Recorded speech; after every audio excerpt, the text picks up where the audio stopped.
Shalom, selamat pagi Bapak Ibu Saudara. Pagi hari ini kita akan merenungkan kebenaran firman Tuhan yang akan menolong kita untuk mengenal Tuhan lebih dalam, bahkan terus bertumbuh dalam pengenalan akan Kristus. Mari kita berdoa. Ya Bapa, biarlah hikmat-Mu dan pertolongan-Mu memampukan kami untuk kami dapat mengenal Engkau lebih dalam lagi, menuju kedewasaan iman, menuju pertumbuhan rohani kami, dan kami akan terus hidup di dalam jalan-jalan Tuhan. Terpujilah nama-Mu Tuhan Yesus, kami bersyukur. Haleluya. Amin. Bapak Ibu Saudara, pagi hari ini kebenaran firman Tuhan berjudul Kasih Allah Tidak Pernah Gagal. Ayat kebenaran firman Tuhan terambil dalam Roma 8 ayat 38-39. Sebab aku yakin bahwa baik maut maupun hidup, baik malaikat-malaikat maupun pemerintah-pemerintah, baik yang ada sekarang maupun yang akan datang, atau kuasa-kuasa baik yang di atas maupun yang di bawah, ataupun sesuatu makhluk lain, tidak akan dapat memisahkan kita dari kasih Allah yang ada dalam Kristus Yesus Tuhan kita. Kasih adalah kebutuhan terdalam dari setiap manusia. Kita semua ingin dikasihi, dihargai, diterima, dan tidak ditinggalkan. Tapi dunia yang rusak ini, kasih seringkali bersyarat dan bisa gagal. Bahkan kasih dari orang terdekat pun bisa berubah. Karena itu kita seringkali bertanya-tanya, adakah kasih yang sungguh-sungguh tak tergoyahkan? Tentu saja jawabannya ada. Dan itu adalah kasih Allah. Rasul Paulus menulis dengan penuh keyakinan dalam Roma 8 ini. Ia berkata, aku yakin. Ia tidak berkata, aku berharap atau mungkin. Tapi dia berkata, aku yakin. Keyakinan ini lahir bukan dari sebuah teori, tetapi dari pengalaman Paulus akan Kristus. Paulus tahu bagaimana rasanya menderita, ditolak, dipenjara, bahkan nyaris mati karena Injil. Tapi di tengah semua itu, ia menemukan satu kebenaran yang tak tergoyahkan, yaitu kasih Allah tidak pernah gagal di dalam kehidupannya. Apa artinya kasih Allah yang tidak pernah gagal? Kasih yang tidak ditentukan oleh situasi. Dunia mengajarkan bahwa kasih itu terasa saat keadaan baik saja. Tapi kasih Allah justru tetap nyata di tengah badai sekalipun. Bahkan saat kita berada dalam penderitaan, kasih-Nya tidak pernah menjauh. Justru dalam kelemahan kita, kuasa kasih-Nya menjadi sempurna. Kemudian kasih yang tidak bisa dipisahkan oleh apapun. Paulus membuat daftar ekstrim. Maut, hidup, malaikat, pemerintah, kuasa-kuasa, waktu, tempat, bahkan makhluk lain.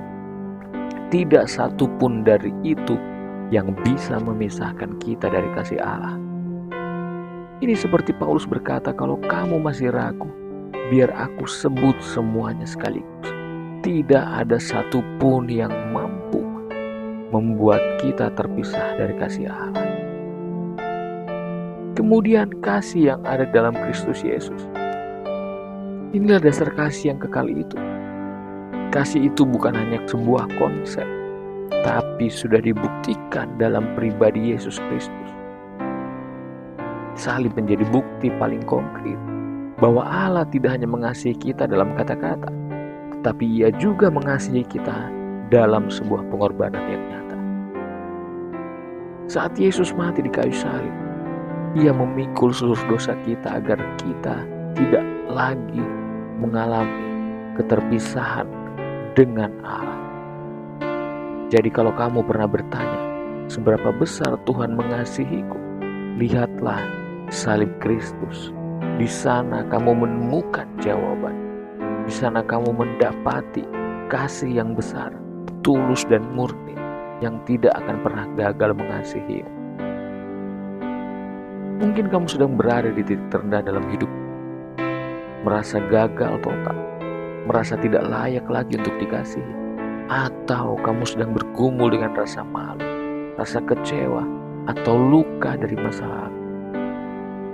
Tapi ingat, ada kabar baik bahwa tidak ada kegagalan yang bisa membuat Allah berhenti mengasihi engkau. Kasih-Nya tidak berdasarkan performamu ataupun tidak berdasarkan apa yang kau buat, tetapi pada pengorbanan Kristus, maka kamu dikasihi.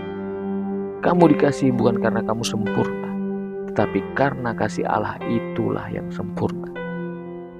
Hidup sebagai orang yang dikasihi bukan dikejar-kejar oleh rasa takut. Engkau tidak perlu terus membuktikan diri agar layak dikasihi Allah. Ketika kamu jatuh, kembalilah kepada kasih Allah. Bukan menjauh, bukan merasa malu. Ingat bahwa kasih Allah selalu terbuka untuk orang yang bertobat.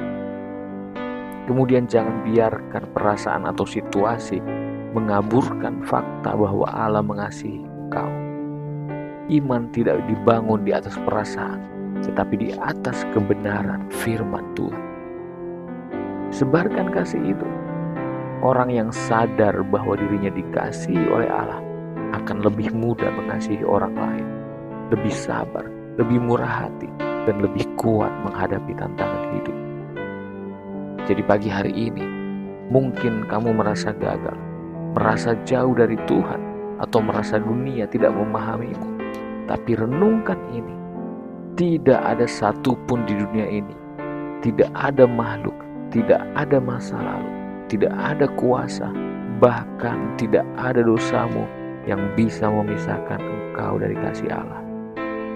Engkau akan aman dalam kasih, sebab kasih Allah itu tidak berubah, tidak lemah, dan tidak pernah gagal untuk hidupmu. Mari kita berdoa. Terima kasih Tuhan Yesus untuk kasih-Mu yang begitu besar. Kami benar-benar merasa dikasihi. Engkau tidak memandang siapa kami, tetapi Engkau begitu tulus mengasihi kami. Terima kasih Tuhan Yesus untuk kasih-Mu. Kami bersyukur. Haleluya.